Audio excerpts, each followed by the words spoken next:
Hey friends, welcome back to my channel. So for today's video, I have some fun things I want to talk to you guys about. It is officially the first week of spring. We have made it. I am so excited to officially be out of winter.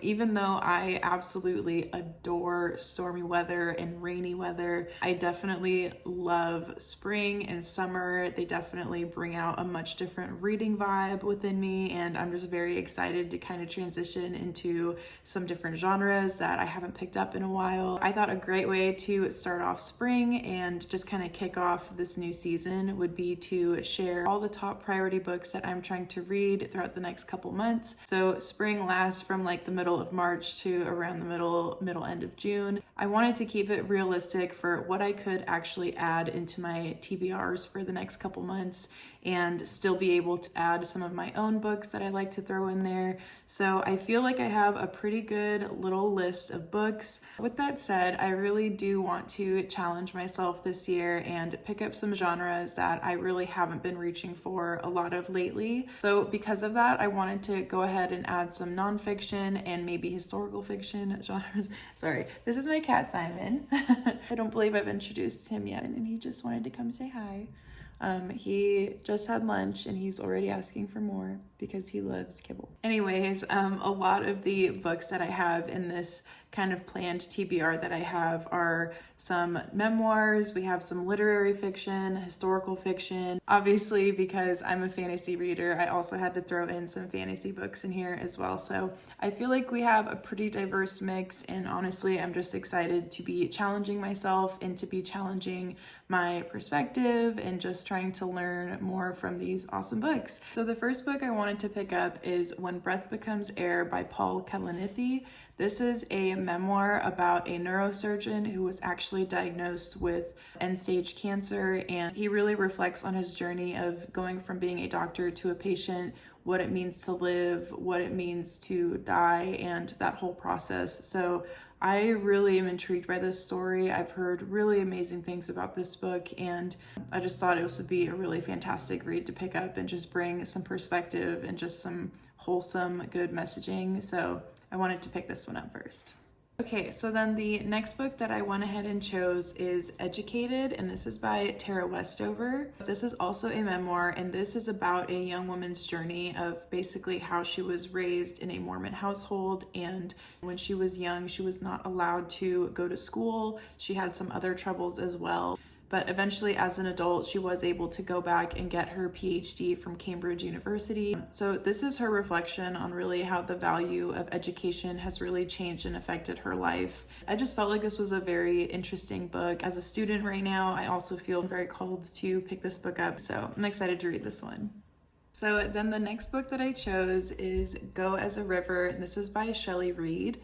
So this is a coming of age story about a young girl in the 1960s. So she basically runs the household of her family's peach farm, and she is the last living female in a family full of very troubled men. Something very tragic happens that causes our main character to leave her home and to go live in the wilderness. Basically, this story is just detailing how she basically handles herself and follows her heart and just doesn't give up when things are looking really grim. Honestly, I love reading a good coming of age story. I feel like they're just wholesome, and especially during spring and summer, I just find so much inspiration. I feel like I just wake up feeling more invigorated when I have stories like this. So I'm excited to read this one and see if I like it. Then the next book that I chose to read is Tomorrow and Tomorrow and Tomorrow. This is written by Gabrielle Zevin.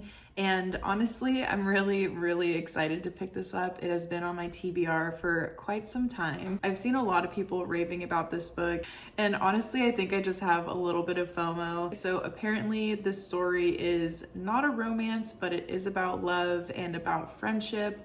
From what I understand, there are like two friends who are making a video game together, but it's not about video games and it's not about a romance, it's friendship. To be totally honest, I'm not really sure. And I just felt like this was the right time to pick it up, so I'm excited to check it out. And then the next book that I decided to pick up is Anxious People by Frederick Bachman. This is a story about an open house at an apartment that gets taken over by this like failed bank robber, and he ends up taking 8 people hostage. It turns out that these 8 people are like not the best hostages to take, and it seems like they tag team together and the story kind of takes off from there. From what I've heard, this is supposed to be a pretty lighthearted and funny read. Really did enjoy Beartown and his writing style, so I'm really curious to see how that evolves in a book that has a little bit more comedy in it.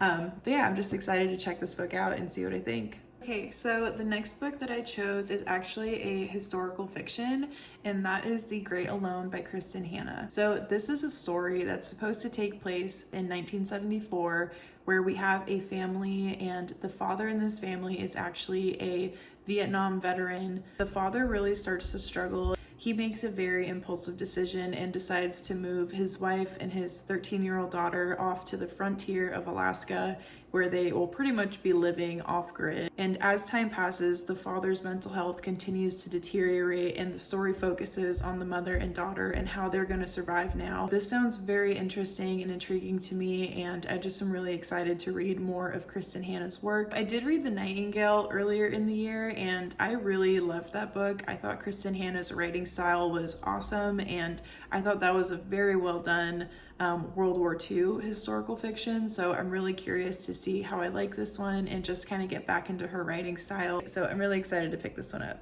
So the next book I decided to read is The Unmaking of June, and this is written by Adrienne Young. From what I understand, this is kind of like a light fantasy or magical realism kind of book. So this story is about a group of women who live in a small town, and they have a very successful flower farm. For some reason, it also seems like this group of women are affected by a curse. So our main character in this book, her name is June. Her mother disappears, and basically her grandmother looks out for her.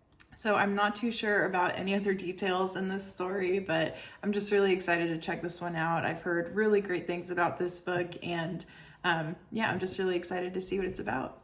Okay, so now we're gonna switch gears and go over all the fantasy books that I have. So the first one that I picked is actually Six Crimson Cranes, and this is by Elizabeth Lim. So this is an Asian-inspired YA fantasy duology, and this is about a princess who has forbidden magic in her veins. So on the day of her betrothal ceremony, something happens and her magic and her abilities are exposed to her stepmother, who's an evil sorceress, and this evil sorceress ends up turning the princess's brothers into cranes and banishing her from the kingdom. So from what I gather, this princess now has to find her brothers, learn how to use the magic in her system, and save her kingdom. So I'm really excited to see where this first book goes. The story sounds really fascinating to me, and there are so many of these cool duologies that I'm just trying to knock out. So I'm really excited to pick this one up and see how I like it.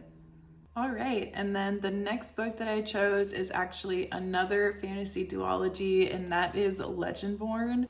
Honestly, I've heard really great things about this book, and it's just one of those that has been sitting on my TBR for way too long. So this is a story about a young high schooler named Bree, and she loses her mom when she's very young. She decides to basically go to this live-in high school program for students like her, and she ends up discovering this group of secret demon hunters on campus called the Legendborns. So from what I understand, this is kind of like King Arthur meets demon hunters, and it just sounds really cool. So I'm excited to read this one.